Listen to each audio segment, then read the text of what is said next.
We're here at 2014 CES in Las Vegas, where Toyota is looking to change things like this FV2 to market. They are definitely going to change that because this is completely the opposite of blending in. It is a really interesting concept.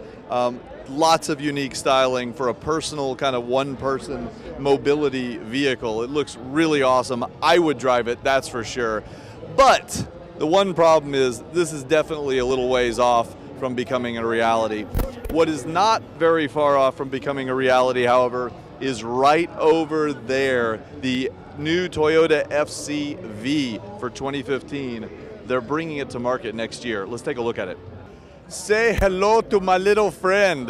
This is the Toyota FCV concept vehicle. It is a hydrogen fuel cell vehicle. Well, what does that mean?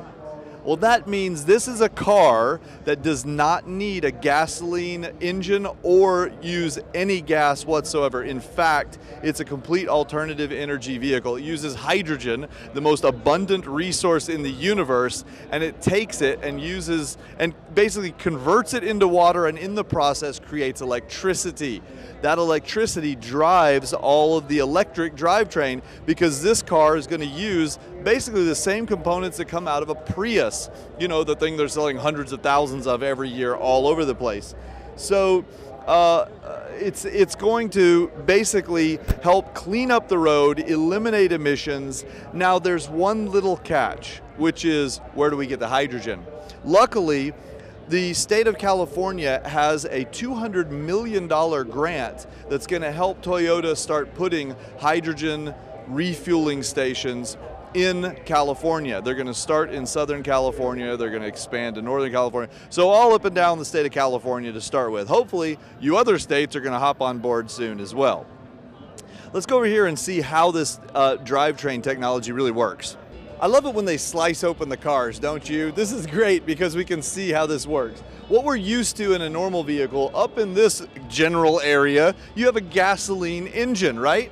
But here we do not. What we've got instead is a power control unit. It's not an engine. It doesn't have all the moving parts and complexity of a gasoline engine, but it's connected down here to the fuel cell. Now the fuel cell is what's taking our hydrogen and it's making the special magic occur, which then comes back here and powers the battery. The battery, of course, supplies power to the transmission, which drives the wheels.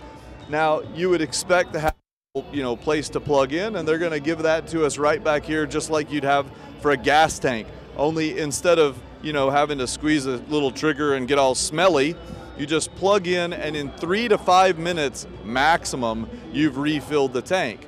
What's cool is that refill will give you about 300 miles of range.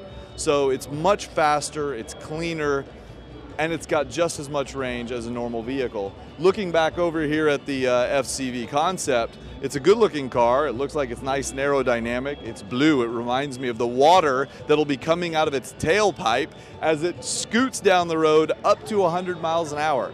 So it goes 0 to 60 in about 10 seconds. So it's going to drive just like your average, normal kind of middle of the road vehicle from a performance perspective, and you can fit 4 people in the car. You can notice because we don't have a big engine up front and lots of other stuff, they're able to get the center of gravity down lower with the hydrogen tanks down here, the fuel cell down here, and then the cabin essentially just rests on top of all this. So there's not a huge premium to pay in terms of space being given up. Now, I do wonder what the trunk's going to be like, because we often see that if we have a big battery, we lose a lot of trunk space. But this battery is not that big because the fuel cells themselves have become so much more efficient. They don't have to store as much energy as they used to.